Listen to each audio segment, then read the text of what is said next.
২৪ সালের জুলাই বিপ্লবের সবচাইতে আলোচিত যে ঘটনাগুলো তার একটি ঘটনার ব্যাপারে একটি আলাদা মামলা দায়ের করেছি। সেটি হচ্ছে রংপুরের বেগম রোকেয়া বিশ্ববিদ্যালয়ের ছাত্র, এই আন্দোলনের আইকনিক যে ব্যক্তিত্ব শহীদ আবু সাইদ, তার শাহাদাতের যে ঘটনা ১৬ই জুলাই ২০২৪ সালে বেগম রোকেয়া বিশ্ববিদ্যালয়ের সামনের রাস্তায় তিনি যখন শান্তিপূর্ণভাবে কোনো রকমে কোনো হুমকি সৃষ্টি না করে রাজপথে দাঁড়িয়ে দুই হাত বাড়িয়ে বুকটা চিতিয়ে দাঁড়িয়েছিলেন এবং বৈষম্য বিরোধী যে আন্দোলন সেই আন্দোলনের পক্ষে ছাত্র জনতার পক্ষে অবস্থান নিয়েছিলেন।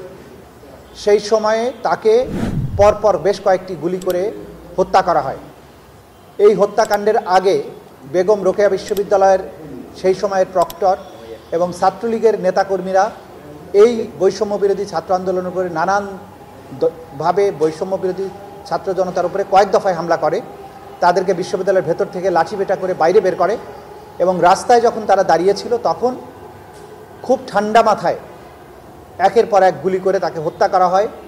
তার শহীদ হওয়ার সেই দৃশ্য সোশ্যাল মিডিয়া এবং অন্যান্য মিডিয়ার কল্যাণে গোটা দুনিয়ার মানুষ দেখেছে এবং আবু সাইদের সেই শাহাদাতের ঘটনা বাংলাদেশে জুলাই বিপ্লবকে দাবানলের মতো উস্কে দিয়েছিল।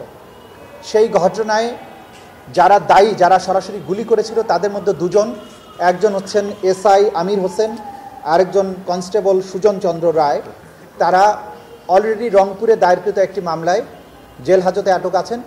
পাশাপাশি সেই সময়ে রোকেয়া বিশ্ববিদ্যালয়ের যিনি প্রক্টর ছিলেন শরীফুল ইসলাম, তিনি এবং এমরান চৌধুরী আকাশ, ছাত্রলীগের বেগম রোকেয়া বিশ্ববিদ্যালয়ের তদানীন্তন সাধারণ সম্পাদক, যারা এই হামলার সাথে সরাসরি সম্পৃক্ত ছিলেন, তারা আরেকটি মামলায় গ্রেপ্তার হয়ে জেল হাজতে আছেন। তাদেরকে আন্তর্জাতিক অপরাধ ট্রাইব্যুনালের মামলায় গ্রেপ্তার হিসেবে প্রদর্শন করার জন্য আজকে আমরা একটা আবেদন করেছিলাম। আদালত সেই গ্রেপ্তার দেখানোর আবেদন মঞ্জুর করেছেন। আগামী ৯ এপ্রিল তাদেরকে এই ট্রাইব্যুনালে প্রডিউস করার জন্য নির্দেশ দিয়েছেন এবং এই মামলার নির্ধারিত তারিখ আগামী তারিখ হবে ৯ এপ্রিল। আমরা আপনাদেরকে যেটা বলতে চাই, ৯ এপ্রিলের মধ্যে যেহেতু আবু সাইদের ঘটনাটি তদন্ত প্রায় সমাপ্ত হয়ে গেছে, ৯ এপ্রিলের মধ্যেই আমরা আশা করছি আবু সাইদের ঘটনার তদন্ত রিপোর্ট এই আদালতে দাখিল করা সম্ভব হবে। সেই তদন্তের রিপোর্টে সরাসরি আমরা যেটা দেখেছি, আমাদের তদন্ত সংস্থা যে প্রধান আসামি শেখ হাসিনা সহ তার নির্দেশেই গোটা বাংলাদেশ জুড়ে এই অপরাধ সংগঠিত হয় এবং গ্রাউন্ড লেভেলে যে সমস্ত অফিসাররা এই মামলার ঘটনার সংগঠিত করে তাদেরকে সহ ৯ এপ্রিলের মধ্যে আশা করছি আমরা তদন্ত রিপোর্ট দাখিল করতে সক্ষম হব। সব মামলারই প্রধান আসামি শেখ হাসিনা, কিন্তু আপনাদেরকে যেটা আমরা বলেছি আগেও যে যেহেতু আমরা এটা ক্রাইমস অ্যাগেনস্ট হিউম্যানিটির মামলাতে কমান্ড রেসপন্সিবিলিটির কারণে আমরা প্রত্যেক ব্যক্তি কেন্দ্রিক ভাগ ভাগ করে মামলাটা করব।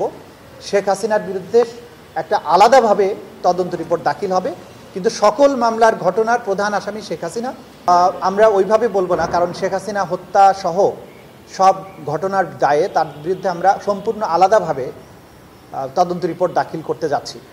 সেজন্য শেখ হাসিনারটা আলাদাভাবেই হবে।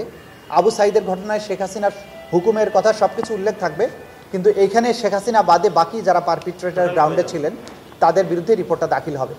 আর মোট আসামি কত হবে সেটা তদন্ত রিপোর্ট যখন আমরা পাবো তখন বলা যাবে। এখন পর্যন্ত আমরা ৪ জনকে এই মামলার অভিযুক্ত হিসাবে আজকে কোর্টের কাছ থেকে আদেশ পেয়েছি। এই ৪ জন সরাসরি সম্পৃক্ত। ২ জন তো গুলি করেছে বুকে, আর ২ জন হামলা করেছে, মিছিলে হামলা করেছে, লাঠিসোঁটা নিয়ে হামলা করেছে, প্রক্টর সহ। বিশ্ববিদ্যালয়ের প্রক্টর স্বয়ং এই হামলার সাথে জড়িত ছিল।